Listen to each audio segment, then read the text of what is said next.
Well, hello YouTube. Here's a question. What if you don't want to use scanf function to get stuff from end user and you don't want to use printf to print string? Because if you remember, when you are printing with printf, you must use /n like to go to new line. Well, we're learning here about two new functions like getS, meaning get string from end user, and puts, which means print string but plus automatically new line.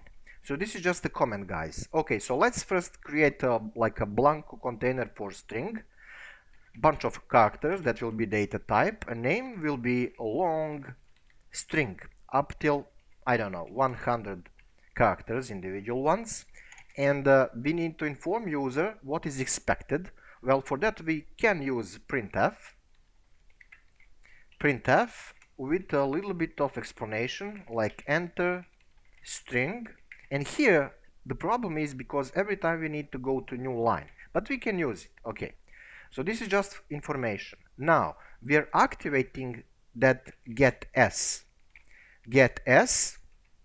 What is the target? Well, the target is a long string or any other string you have right here. Here we have only one, right? So let's rebuild and test that. Avast is working again, creating me problems. Just a second, I need to cancel it. Disable for 1 hour. Probably I will not get some kind of weird Trojan horse or ransomware. I don't know. So nothing on the screen because we are not using it. I mean, we are just grabbing stuff. But that's cool, that works.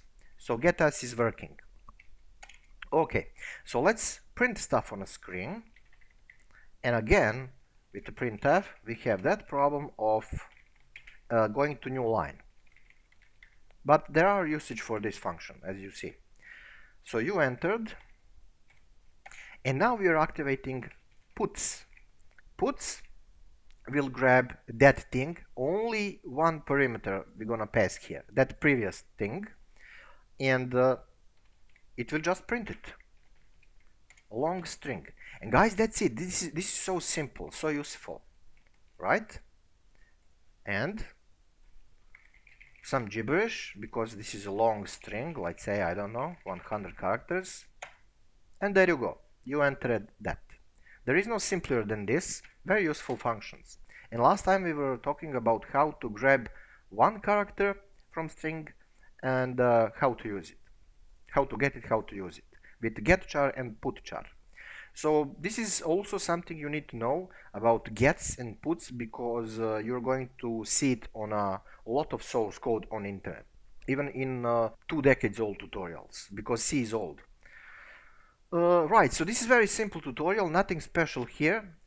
These are just two functions that you will find immensely useful in your work. There are workarounds like for every function. It's up to you. It's about what you prefer, what you need, what kind of books you're reading, how you're approaching, what kind of problems you're solving. But there you go. You have plenty of options in C because it's middle, like I don't know, maybe even low level. So when you are dealing with middle and low level stuff, you have a lot of power, but you need to build that inside your mind, that general concept where to use something. And yeah, a lot of fun.